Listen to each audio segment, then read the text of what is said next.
Abriré las ciudades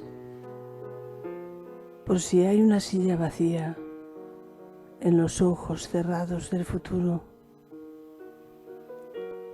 Abriré las palabras por si llego a una luz y a una mesa en los ojos insomnes del pasado.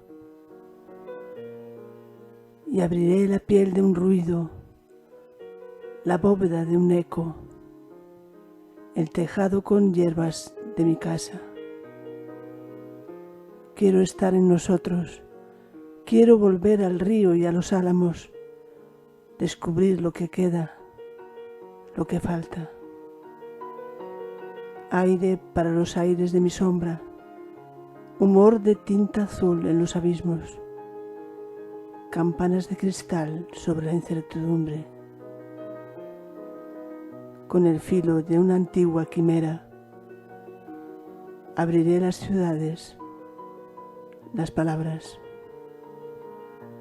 Luis García Montero.